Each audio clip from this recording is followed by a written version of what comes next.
Lots of interesting hiking news to share in this video, and a big thank you to everyone who supports this channel and website and makes these videos possible. No. Local hiker came face to face with a mountain lion, a pretty big one. Looks like it's eating well. Hiker did all the right things. They maintained eye contact. They made a lot of noise, and the mountain lion looks disinterested and then sort of runs away. But kudos to the hiker for knowing the right things to do. If you want to watch this video, I'll put links to everything I talk about underneath the video so you can check them out yourself. Google released a Google Maps app for Garmin watches. It's not offline maps or anything like that, but it is sort of a remote of your upcoming directions, and it will allegedly work if you are in an activity and you want to use Google Maps to navigate. You do need your phone with you, and Google Maps has to be running on your phone for this to happen. Right now, this is Android only, not on iOS. Garmin Connect on Android now pushes into Android Health Connect. That's sort of the health repository, the Android version of Apple Health. But that, I don't know why it took so long, but it pushes into there now. It's just a one-way push, just like it is on iOS to Apple Health. Maybe they'll be going both ways in the future. I don't know. But right now, Garmin Connect finally supports Android Health Connect. A lot of new firmware updates for Garmin watch users. These are all in beta now, should be coming out in mid-August, but it includes a lot of features like evening report, things that are new on the Forerunner 970. This is coming to the newer Garmin watches. And a lot of you have asked me if I'm going to be testing the Forerunner 970 or 570 or Venue X1. I think the Forerunner 970 is a great alternative to the Fenix 8 if you don't want something with as much battery life or as rugged. I think it's a great thing. It's basically like almost the same, minus the diving features, at least for the outdoors and hiking. So 970 looks like a great buy. 570 does not have maps, so it wouldn't be something I would consider. And the Venue X1 is not multi-band, which I found to be more and more important over time as I've been hiking in more challenging environments. And also the battery life is, just barely beats what you get on an Apple Watch Ultra 2. So I think if you're, at least an Apple user and you're thinking about the Venue X1, you might just want to get an Apple Watch Ultra 2 instead. And I'm not testing these, at least not now. I don't think so. Garmin doesn't send me free testers. I don't accept them from Garmin because I don't want to be influenced by that relationship in any way.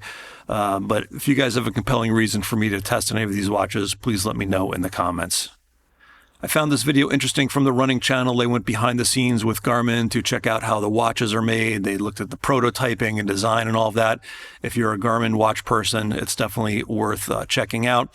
And I have another Garmin story that I'm going to save to the end about how a Garmin perhaps saved somebody's life, and also a tragic story about how a local hiker passed away hiking and some of the signs that happened to him that you might have just pushed through if you were out there. I probably would have. So a word to the wise. So stick around till the end for that story.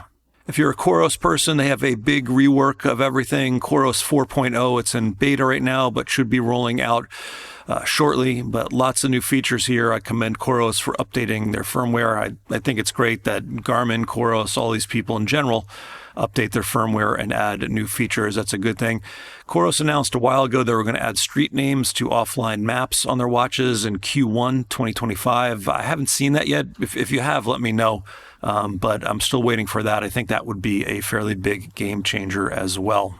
There's a new free app for iPhone soon coming to Android called Alpine Mode. It's sort of been making a wave in the ultralight and thru hiking communities. Basically a set of shortcuts that give you battery tweaks to get more out of the battery life on your phone. The developer reached out to me.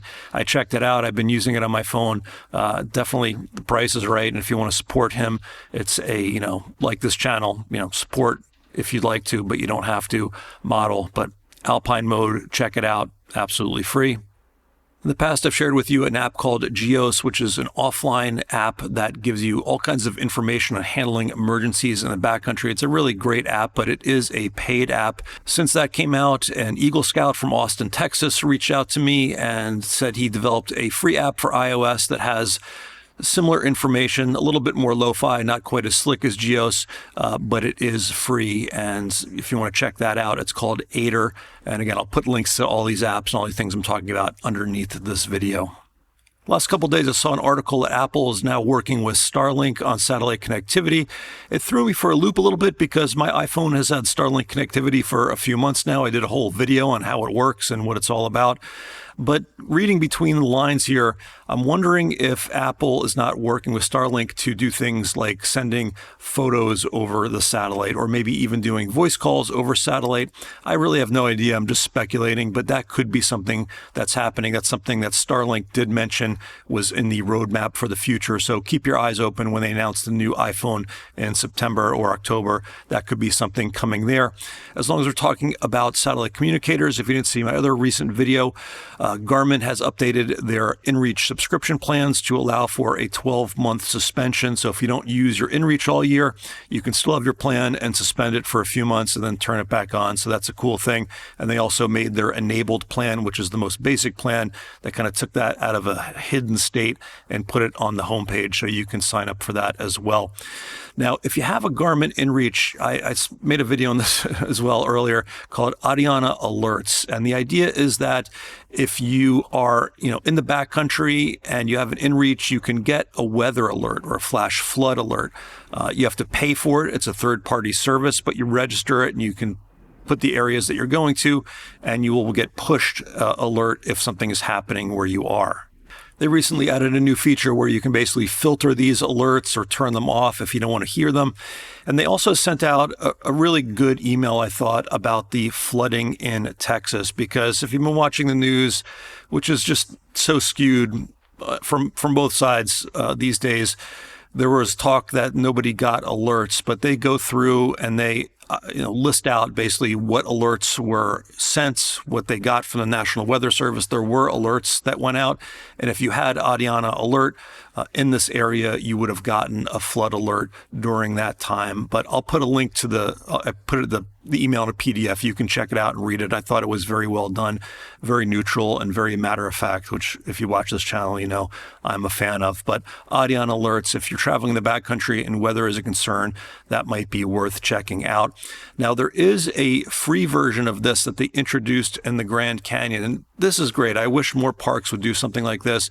Basically, if you are down at the bottom and you want alerts about the state of the Colorado River, I think that's what it's primarily for. This happened, I believe, after a whitewater rafter died, but you can register your inReach and you can get alerts for flash floods, searches for missing visitors, boating hazards, and other critical stream flow-related operations on the Colorado River. So that's something being done, I believe, by the county there.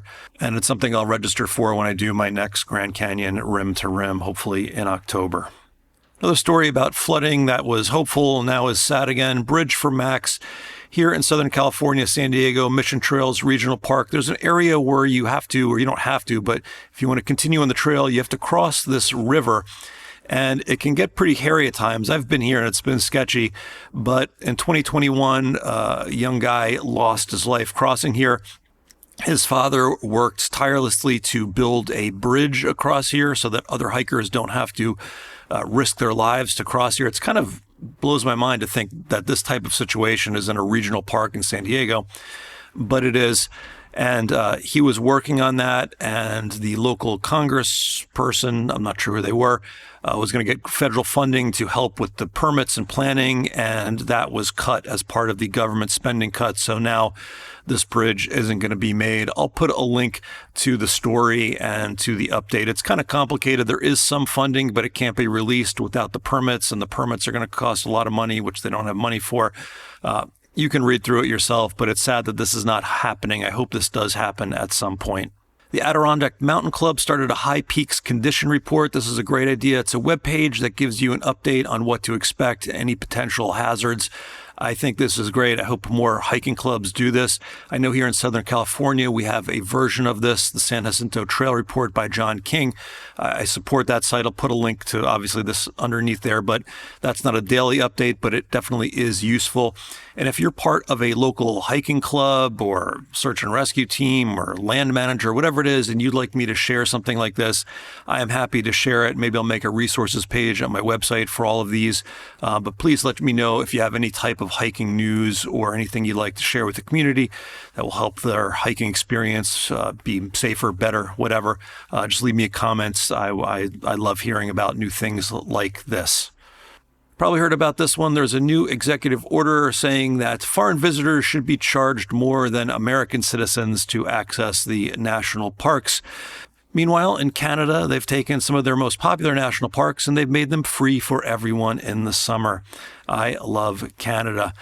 Also, in the States here, we had a lot of controversy around the Big Beautiful Bill and public land sales led by Mike Lee, senator from Utah. Those came out of the bill. There are provisions in there for logging and mining, and there's a lot of viewpoints on whether this is bad for the environment. I'll let you read those on your own. I looked through the bill to find anything specifically related to outdoor recreation, and I could only find things basically for energy credits, logging, things that have to do with generating revenue. But if you want to read the bill, it's out there. If you've been to a national park lately, you might have seen some of these signs that have been put up recently asking you to report anything that needs repair or improvement, which is a great thing, but also any signs or other information that are negative about either past or living Americans. I know some people at the Park Service are calling these snitch signs. Reporting something not working is obviously makes a lot of sense. Reporting, a sign that's negative, who decides what negative is? People already think that some of history is, too negative. Other people think this is trying to whitewash some of the things that happened in American history. Leave your opinion. I'll put a link to the form underneath. If you think things should change, leave them a message and tell them about it. Maybe more trail maintenance, things like that. You can leave messages about that too, or tell them how much you love your park and you want more money for it. All of those things are valid feedback for the Park Service. I saw this interview with Doug Burgum, the Secretary of the Interior. He's a politician, but when he was asked about the signs here and what he thought about them, this is what happened. That asks Americans to report any signs or other information they've seen that at the parks shows any negative information about current or former Americans. Is that anything your office is aware of? The first I've heard about it is right now, and I've been at national park units this very week, so I'm completely unaware of this. Yeah, what are you going to do? Politics, right? Moving on to parks, Shenandoah has gone cashless. Don't bring your cash if you want to get in there. In Great Smokies National Park, there are more PSAR volunteers, PSAR Preventative Search and Rescue. And I've seen this at other parks, the Grand Canyon, people on the trail helping people who maybe look like they're unprepared to do what they're doing. They are at the Alum Cave Trail. Great hike. I have a guide on my site to do Alum Cave and Mount LeConte if you'd like to do that. But they are there funded by donations and also by proceeds from I think it's called Park It Forward, but there's a parking fee in the Great Smokies National Park that they did to get around the entrance fee. I don't think there's supposed to be an entrance fee ever in Great Smokies. That was part of its charter. So they charge you for parking there. But at least it's going to a good thing here. USA Today and SF Gate did a Freedom of Information Act to get the 2024 annual performance review of Yosemite Hospitality. Overall, it was unsatisfactory. I think that might be putting it nicely. There's stories about rodents and all kinds of horrible things. It doesn't surprise me. The Wawona Hotel in the southern part of the park, closed down. These structures are old. They need a lot of money, a lot of investment, I think, to bring up to modern standards. So if you're going to stay in Yosemite, you might not want to stay inside the park. I don't stay in the park anymore in Yosemite. Number one, it's really hard to book it. It books out quick. Number two, it's very expensive. And here's a nice third reason not to do it. You don't really get a good value for the money. Generally, I'll stay just outside of the park in Oakhurst, at a Holiday Inn or something. And I just drive a little bit longer, and that seems to work well. All right, it's summertime. People are getting out hiking more. And of course, there are things that are happening, bad things to hikers like this. This was some people in Grand Staircase Escalante. They were in a waterfall and there was a rock fall. Luckily, I think they were all okay. The BLM who manages this posted something saying, this is not your backyard pool, which I get, but, this is the kind of thing you really can't expect. And there were some hikers, I believe in Banff, who a couple hikers maybe died from a rock fall. They caught it on video here. A pretty tragic thing. I mean, there's not a lot you can do in these circumstances, I don't think. Heat is something you can prepare for or avoid if you're hiking. And tragically, we lose hikers all the time because of the heat. Somebody just died in the Grand Canyon. They were going down the South Kaibab Trail to Phantom Ranch. They realized it was too hot. They turned around Skeleton Point, and it was too late. They lost their lives. I did a story in an earlier news report about Hannah Moody. She was in Scottsdale, I believe, and they found her dead on the trail. Turns out that was a heat-related issue as well. And nearby in Phoenix, blows my mind. A family of 11 went out. 11 with 6 kids, I believe, went out past passed a closed trail sign and needed to get rescued because of heat problems out there. Are they, on a closed trail doing this? And it's interesting because there's been more of this type of negligence. I don't know more. There's been negligence, and there was an article in the LA Times from a sheriff, I believe, in Northern California, saying they want to create an ordinance that would charge hikers for rescues. And this is a debate that's been going on for a long, long time. Response I get when I bring this up to people in search and rescue is that this is a bad idea. Search and rescue want to save lives. They want you to ask for help when you need for help. They don't want you to wait because you think you might be fined or might get into trouble. Obviously, there are some differing viewpoints on this based on this interview here, but that's overall what I'm seeing. And search and rescue have been very busy. I'm seeing, search and rescue teams all over the country, all over the world, more busy. There was a whole news story in Colorado about how rescues have been up this year. Already, Summit County, though, is seeing an increase of calls for help from hikers. I said, we're not like an ambulance company or fire and rescue or sheriff's office where we have people sitting in an office ready to go. We're 100% volunteers scattered all over the county. But that's not to say you shouldn't call if you need help. Quite the opposite, in fact. They want you to call sooner than later, so people don't get stuck in the dark, both rescuers and those getting rescued. When I look at social media from around the world, I see this all over the place. More people are out, more people are getting into trouble. Here's some Facebook accounts from rescue teams in the UK. Look at all these rescues they've been doing. A lot of work that these guys have been doing. And just so you know, these are mostly volunteer teams all over the world. So if you want to support search and rescue, find their social media, follow them, help them however you can. You can also volunteer to work on a search and rescue team. But these guys are definitely unsung heroes, guys, girls, whoever you are out there, unsung heroes in the search and rescue community. In Colorado, this is pretty incredible. A couple hikers on a 14er got lost. They were able to call 911, get directions to the top of the mountain where they would be extracted by helicopter. When they were up on the top of the mountain on their phone, so holding the phone up by their face, one of them, I think, got hit by lightning. And they were rescued and saved. But that just blows my mind. Lightning can be crazy. I was just in Bryce Canyon. There was lightning striking all around me. I'm just trying to get a little bit lower. I think there's a lower point a little bit. I just kind of go hang out there and ride this storm. See the lightning. Oh man. When I was out, there was no thunderstorm warning. There was none of that, but it can still happen. So if there are warnings, heed them. If not, just be prepared for all types of conditions in, extreme summer conditions. Also, talking about extreme, back east, a couple of interesting ones. On the summer solstice, hiker had to be rescued from Mount Washington in New Hampshire because of hypothermia. The conditions in the higher elevations of the White Mountains were dangerous Friday, with winds reaching 120 miles an hour and 20 Fahrenheit temperatures during the day on the summit of Mount Washington, states the NH Fish and Game in a report, revealing the teams had multiple callouts for hypothermic hikers that day. You have to be prepared for everything. I mentioned in the last news there was a father and daughter who tragically died on Katahdin in Maine. Turns out the father died of hypothermia. The daughter had a blunt force injury. I think she slipped on the ice and fell. So things can happen. I've been on Mount Washington on July 4th. I mentioned this a couple times already, and there's been like an ice storm. So be prepared. Look at the weather. Don't go out if it doesn't look like it's a good time to do it. And while we're on the topic of falls, there was this Brazilian influencer, this has been all over the news, who fell hiking a volcano. And now she was in a group hike in Indonesia, and she fell, tragically lost her life. I saw somebody died in the UK, I think in the Lake District. They fell off a edge and died. Why are all these people falling? I don't know. But what I can tell you is that it's summer. People are doing these big mountain peaks that push them to their limits to go do these big, long hikes, all this elevation gain. Keep some fuel in the tank, because what happens is you do this big peak and on the way down, you're just wiped out and you lose your attention and something bad can happen.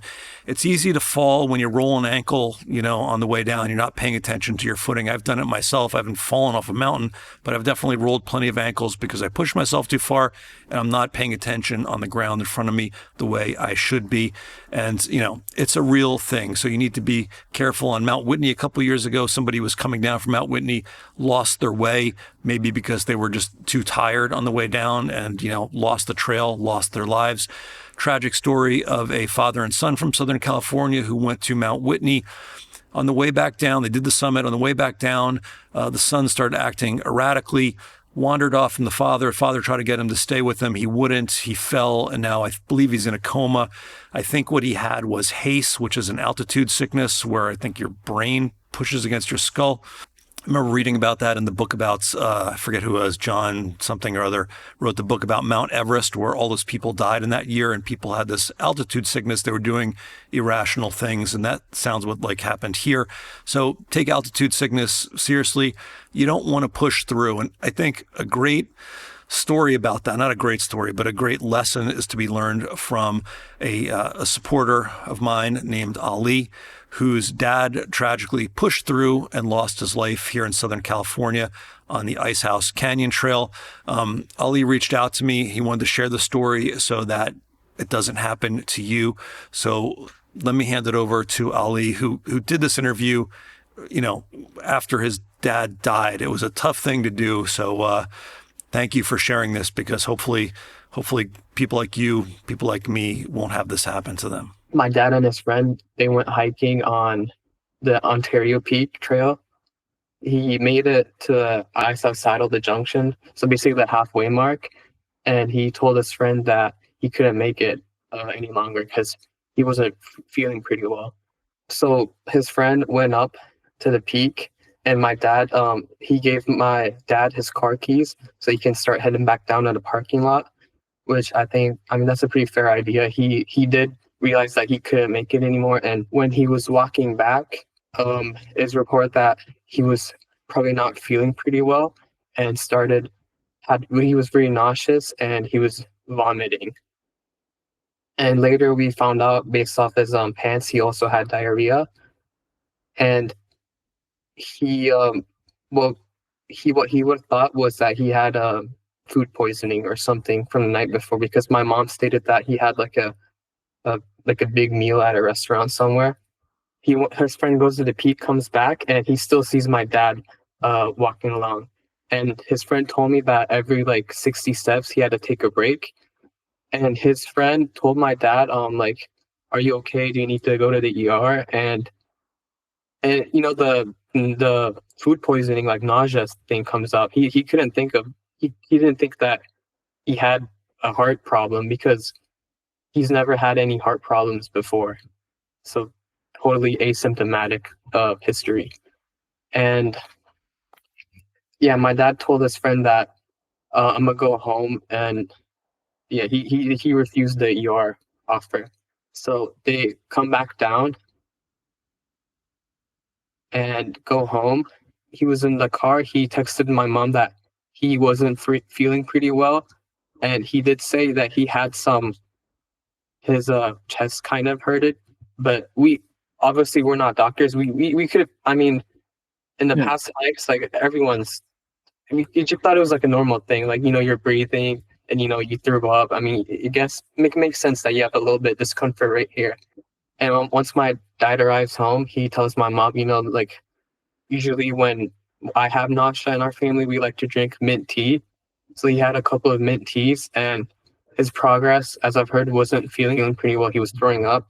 And I also thought it was food poisoning. I didn't call them to see, I wish I did call them, but who in the world knew that this would have been his last day? He decided that it was finally time to go to the ER. And once he got dressed, he dropped down, and unfortunately he passed away in the living room. Yeah. And after the paramedics came in, went to the hospital, he was unconscious there. They couldn't get him, and he was pronounced dead there. And his cause of death was coronary artery disease. So we didn't know we had that. Apparently he's had this for a couple of while. So the things I would say for other hikers is know your health before going to the trails, hitting out the trails, make sure you visit your doctor. And I would say anytime you're not, everyone has this, everyone should have a feeling I mean, exercising is good. Like pressuring yourself is good to where you're getting fit. But there's always that one feeling where you should know that you should stop. And if that continues, like, don't be afraid to go to the ER. So one thing that probably happened to my dad was he didn't want to go to the ER or something. Like, I don't know what was there, but he shouldn't have been afraid to go to the ER. The important thing for everyone is like, don't feel embarrassed, like, because in the future you're not going to be embarrassed about dying. Yeah. So just go and get help if you feel like you need it. Yeah. I reached out to a few hospitals to see if I can interview a cardiologist about this. No one got back to me. Here are the symptoms of a heart attack. I'll put a link to this under the video too. So if something like this happens, figure it out, get it checked out, take your health seriously. I want to share this story too that I saw on Reddit and the Garmin forum about a Phoenix user. He had some heart trouble and it was allegedly over. He noticed his heart rate was elevated more than it normally was. He did the ECG test on here and it was inconclusive. He took that information to the doctor and shared that, and the doctor, evidently it was something else. They escalated it based on the information he had. So if you have a wearable, make sure it's all set up, take your ECG, do these things. Ollie's dad was only 48 years old when he died. No history of heart problems or anything. Things happen. So whatever you can do to stay ahead of it, I think is a good thing. All right, let's talk about some Southern California news. The bridge fire closure order was completely lifted 100%, even in the burn scar areas. I made a whole video on this you can check out, including a map that shows some of the areas where the burn scars are so you can avoid them, even though the area is open. Also want to share this advice from the Sierra Madre Search and Rescue Team about the Bobcat fire area, basically saying that areas in the burn scar are unstable. You might get cliffed out. You might not be able to go back the way you came. So please hike with care and just avoid it. That would be my advice. Some more trails opened up in Topanga State Park after the Palisades fire, so that's good news. Angeles Crest Highway opened up from Big Pine to Vincent Gap, so you can now go hike Baden-Powell. That was closed because of fire damage. My friend Jacqueline Cosgrove wrote an article about the state of the trails in the burn areas from the Eaton and Palisades fire. That was an interesting one. And the local NPR station did a quick podcast on what happened to the Will Rogers Ranch over on the west side, another hiking area. And SoCal Edison is paying $82.5 million as a settlement for starting the Bobcat fire from power lines, I believe. And just so you know, if you're in LA County, some of the parks are shutting down 2 days a week because of budget cuts. Up at Mount Waterman, a search for a missing hiker, Monica Reza, ended unsuccessfully. They did not find her after several days of searching. Really sad story. Obviously, if you know anything about this, please share it with the authorities. And then right before I start shooting this, somebody posted on my Patreon chats that somebody is missing in the Mount Whitney area. So if you've seen this person or know anything about this, obviously contact the authorities there.